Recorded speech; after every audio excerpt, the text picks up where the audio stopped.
हिंद महासागर, दुनिया का तीसरा सबसे बड़ा सागर, पुराने व्यापारिक रास्तों और ताकतवर मॉनसून का घर। ये जीवन की रंग बिरंगी दुनिया है।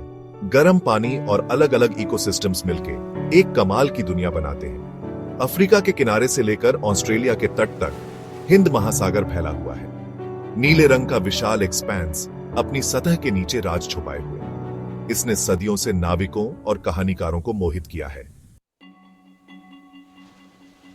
हिंद महासागर यूनिक है। यह महासागर अपने विशेष गुणों के कारण दुनिया के अन्य महासागरों से अलग है। ये एकमात्र ऐसा महासागर है जिसका बेसिन एसिमेट्रिक है। इसका असमान आकार इसे विशेष बनाता है और इसके जलवायु और समुद्री जीवन पर गहरा प्रभाव डालता है। मॉनसून की हवाएं इसके मौसम का हाल चाल तय करती हैं। ये हवाएं गर्मियों में समुद्र के ऊपर से गुजरती हैं और भारी बारिश लाती हैं। ये हवाएं गर्मियों में भारी बारिश लाती हैं। इस बारिश से समुद्र का जलस्तर बढ़ता है और तटीय क्षेत्रों में बाढ़ का खतरा भी बढ़ जाता है। सर्दियों में ये उल्टी दिशा में बहती है, सूखी हवा लाती है। ये हवाएं समुद्र के तापमान को ठंडा करती हैं और मौसम को शुष्क बनाती है। सागर का तल रिजेस और ट्रेंचेस का मोज़ेक है। ये भूगर्भीय संरचनाएं समुद्र के तल को एक अद्वितीय रूप देती हैं। ज्वालामुखी की एक्टिविटी सीबेड को आकार देती है। ये ज्वालामुखी विस्फोट समुद्र के तल को बदलते रहते हैं और नए भूभाग का निर्माण करते हैं। ये फीचर्स अलग अलग हैबिटेट्स बनाते हैं। इन हैबिटेट्स में विभिन्न प्रकार के समुद्री जीव रहते हैं जो इस महासागर की जैव विविधता को बढ़ाते हैं। ये कई तरह के मरीन लाइफ को सपोर्ट करते हैं। इस महासागर में पाई जाने वाली जैव विविधता इसे एक महत्वपूर्ण पारिस्थितिकी तंत्र बनाती है। हिंद महासागर जीवन से भरा है। कोरल रीफ्स रंगों से फूटते हैं। ये अनगिनत प्रजातियों को शेल्टर देते हैं। मछलियां, कछुए और शार्क करंट्स में तैरते हैं।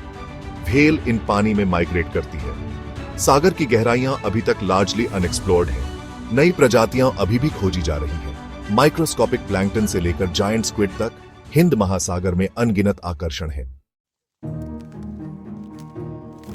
सेक्शन 4, गहराई के रहस्य 1969 से 1979 के दौर की खोजें। यह दशक ओशनोग्राफी के क्षेत्र में कई महत्वपूर्ण खोजों और प्रगति का गवाह बना। 1969 और 1979 के बीच का समय ओशनोग्राफी के लिए एक इंपॉर्टेंट एरा था। इस समय के दौरान वैज्ञानिकों ने समुद्र की गहराइयों में कई रहस्यों को उजागर किया। नई टेक्नोलॉजीज ने गहरी एक्सप्लोरेशन की अनुमति दी और वैज्ञानिकों ने ग्राउंड ब्रेकिंग डिस्कवरीज की। इन नई तकनीकों में अंडर वाटर रोबोट्स और एडवांस्ड सोनर सिस्टम्स शामिल थे, जिन्होंने समुद्र की गहराइयों में जाने को संभव बनाया। हाइड्रोथर्मल वेंट्स की खोज सिग्निफिकेंट थी। ये वेंट्स समुद्र की गहराइयों में पाए गए, जहां से गर्म पानी और खनिज निकलते हैं। ये वेंट्स यूनिक इकोसिस्टम्स को होस्ट करते हैं, जो सूरज की रोशनी के बिना थ्राइव करते हैं। इन इकोसिस्टम्स में पाए जाने वाले जीवों ने वैज्ञानिकों को हैरान कर दिया। इस खोज ने पृथ्वी पर जीवन की हमारी समझ को रेवोल्यूशनाइज कर दिया। वैज्ञानिकों ने पाया कि ये जीव कीमोसिंथेसिस के माध्यम से ऊर्जा प्राप्त करते हैं, जो फोटोसिंथेसिस से बिल्कुल अलग है। इसने जीवन के नए रूपों और उनके अस्तित्व के तरीकों के बारे में हमारी सोच को बदल दिया। सेक्शन 5, हमारा सागर, हमारी जिम्मेदारी। हमारे महासागर हमारे जीवन का एक अभिन्न हिस्सा है। हिंद महासागर जीवन और आजीविका का सोर्स है।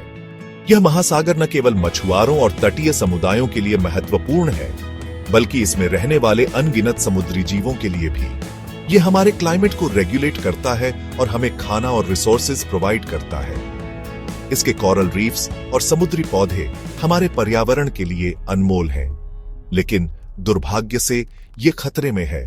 पोल्यूशन, ओवरफिशिंग और अन्य मानव गतिविधियां इस पर बुरा असर डाल रही हैं और क्लाइमेट चेंज अपना असर दिखा रहे हैं।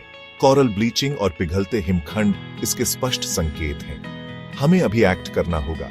सस्टेनेबल प्रैक्टिसेस क्रूशल हैं। हमें समुद्र की सफाई, स्थायी मछली पकड़ने और नवीकरणीय ऊर्जा परियोजनाओं को बढ़ावा देना होगा। हमें फ्यूचर जनरेशंस के लिए और हमारे प्लैनेट के फ्यूचर के लिए इस प्रीशियस इकोसिस्टम की रक्षा करनी होगी। यह हमारी जिम्मेदारी है कि हम अपने महासागरों को सुरक्षित और स्वस्थ रखें।